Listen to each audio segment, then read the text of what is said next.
जी नमस्कार, स्वागत आप सभी का धन्वंतरि के YouTube चैनल पर। आप हैशटैग बच्चा पार्टी और मैं आपका रोहित वैद्वान। ठीक है, तो आज बड़ी हमने लाइन चेंज करी और ये लाइन चेंज क्यों हुई, इसका रीज़न क्या हुआ, आपने एक थंबनेल देखा होगा आज इस वीडियो का जिस पे लिखा था एक संदेश उनके लिए जो इसे सुनना पसंद नहीं करेंगे। अब बड़ा अजीब सा लगा होगा, तो ये अजीब सा जो ख्याल आया, ये ना ख्याल मेरे दिमाग में आया यहाँ से, लेकिन यहाँ से क्या है उसके बारे में। तो आज मैं एक बैच में अपने टॉपिक पढ़ाने वाला था पर्सनैलिटी, जिसमें हम डिफरेंट डिफरेंट टाइप के पर्सनैलिटी के बारे में पढ़ते हैं। कहीं हम एक्सट्रोवर्ट पढ़ेंगे, कहीं हम इंट्रोवर्ट पढ़ेंगे, कहीं हम किसी के दुबलेपन को, कहीं पतलेपन को, कहीं एथलेटिक को, बहुत सारी चीज़ें होंगी। कहीं हम देखेंगे इंसान 400 वर्ड से ढूंढ के 3 चीज़ें लाता है, एक कहता है कि उस वर्ड से ढूंढ के भी आप 16 चीज़ें लाइएगा, तो हर चीज़ों के साथ। लेकिन इतनी सारी बातें बताने के बाद ये वीडियो क्यों खास है, तो जरा सुनिएगा। हुआ ये कि कल रात लगभग 2:30 से पौने 3 बजे के आसपास का टाइम है और मेरे मोबाइल पर एक मैसेज आया। और मेरे मोबाइल पर जो मैसेज आया, उस मैसेज में मेरे सामने किसी ने एक मेरे को वीडियो कट करके भेजा।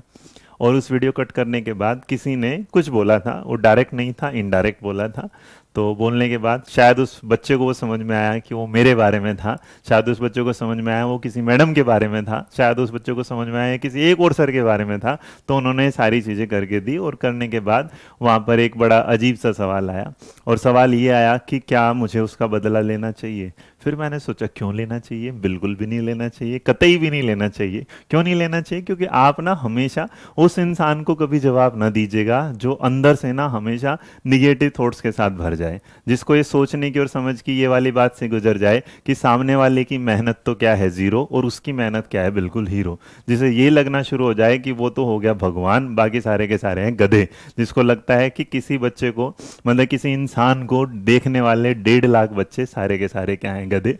जिसे लगता है कि कुछ चीज़ें पढ़ने के लिए किताबें ही होती हैं, टीचर की ज़रूरत नहीं है। इसका मतलब टीचर की ज़रूरत नहीं है, तो जो 1.5 लाख किसी बच्चे को देख रहे हैं, बच्चे का मतलब वो बच्चा मैंने क्यों बोला, क्योंकि वो बच्चा जब मैंने देखा था तो आज से कुछ साल पहले उसी कोचिंग का एक स्टूडेंट हुआ करता था।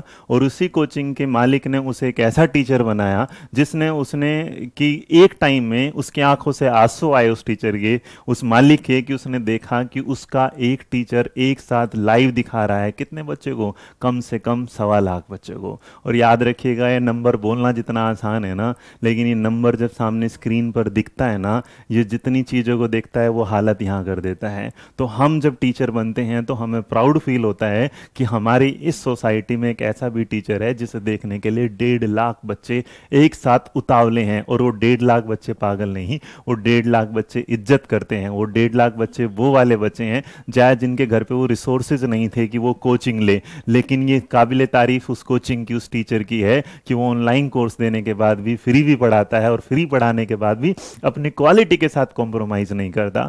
हम यूट्यूब पर कोचिंग इंडस्ट्री में जब हम आते हैं तो देखिएगा, we are not mafia, we are not coaching institute, we are not लुटेरे। हम अपना काम करते हैं और उस काम को जो मेहनत है ना, उसकी काम का मेहनत का सलाह आपका रिजल्ट देता है। और जब आपका रिजल्ट आता है और रिजल्ट बेस्ट आता है, तो अगर हम ये बता देते हैं कि रिजल्ट बेस्ट आया है, तो हम कभी ये नहीं कहेंगे रिजल्ट खराब आया है। क्यों नहीं कहते? क्योंकि रिजल्ट खराब होने का मतलब आप ये कह रहे हैं कि जो पास हुआ इसका मतलब उसे बुरा लगेगा। अब जो फेल हुआ उसे बुरा क्या लगेगा? मैं तो कहता हूँ जो फेल हुआ उसे खुद पे खुद हमेशा बुरा लगना चाहिए, कि उसे ये इंस्पिरेशन लेनी चाहिए कि सामने वाला अगर पास हुआ है तो उसके अंदर भी इतनी शक्ति है, इतनी पावर है कि वो भी पास हो सकता है। एटलीस्ट उसे इस बारे में सोचना चाहिए। ये मोटिवेशन होता है, डीमोटिवेशन नहीं कि सामने वाला पास हो और आप फेल हो। जी नहीं, आप ये समझिएगा कि एक लड़की जो शादीशुदा है, जिसके घर में 1.5 साल का बच्चा है और वो सीटेट के नंबरों में टॉप कैटेगरी में आती है, टॉपर नहीं टॉप कैटेगरी में आती है, जो 140 नंबर लाती है, अपने घर को संभालती है, एक प्राइवेट स्कूल में नौकरी करती है, एक 1.5 साल का बच्चा संभालती है,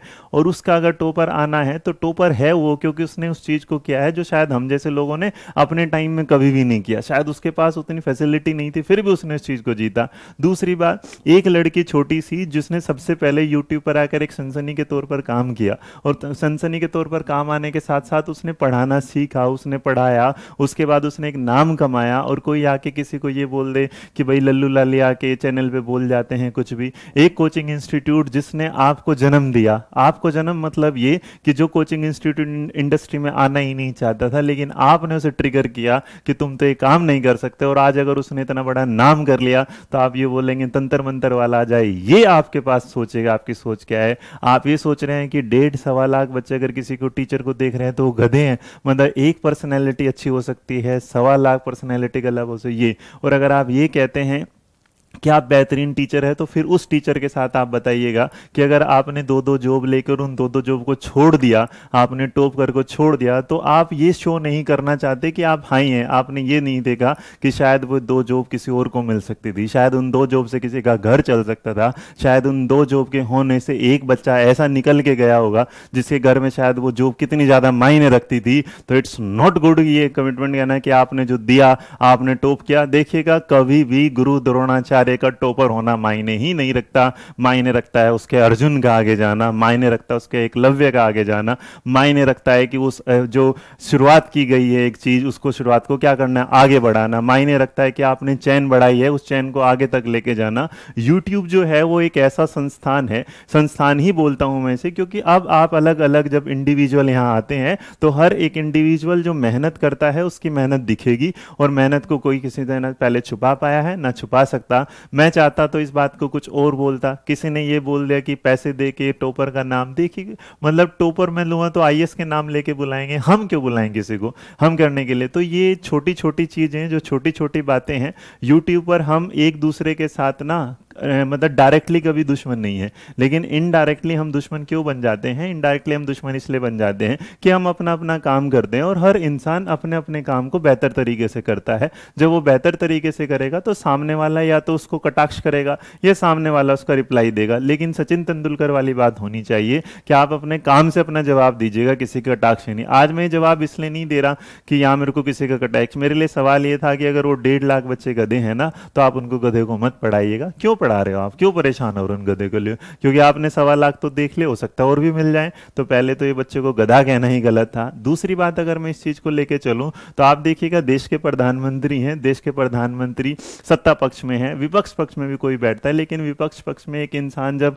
आखिरी दिन संसद से जा रहा होता है तो वो तारीफ करता है एक पर्सनैलिटी की, ना कि प्रधानमंत्री की। वो वायदा करता है कि आप जैसा इंसान मैंने देखा नहीं, आपके असूलों पर अड़े। हम फिर उसके बाद करते हैं कि जॉब नहीं दे रहे तो हम उसके अगेंस्ट आ जाते हैं। देखिए हर इंसान क्रिटिसाइज होता है, लेकिन क्रिटिसिज्म का मतलब ये नहीं होता कि आप किसी भी तरीके से अपने शब्दों का प्रयोग करें। आपकी एक मर्यादा, जो आपकी टीचर की मर्यादा है, वो आपके पास हमेशा बनी होनी चाहिए। आपको ये रखना चाहिए कि कोई, आप अगर ये कहते हैं ना एक उंगली किसी की तरफ दिखाते हैं, तो याद रखिएगा 3 आपकी तरफ हमेशा बनी रहेगी। और इन 3 उंगलियों से बचने के लिए आपको सबसे अच्छा तरीका है कि आपको ये उंगली भी किसी को नहीं करनी चाहिए। आपको हमेशा खुद को देखना चाहिए कि मैं सामने वाले के सही कर रहा हूं गलत। इसीलिए कहते हैं कि आपका जमीर आपका सबसे बड़ा अध्यापक होता है। तो उस जमीर को ना तो गिराइएगा, ना उल्टी सीधी बात करिएगा। लेकिन याद रखिएगा जो भी यूट्यूबर है, जो भी यूट्यूबर है, तो वो मदद करता है तभी आज बच्चे उसे जानते हैं। तो वो अच्छा काम करता है तभी उसे कोई जानता है, वरना बुरे काम को जानने वाला 4 दिन जानेगा, 4 दिन के बाद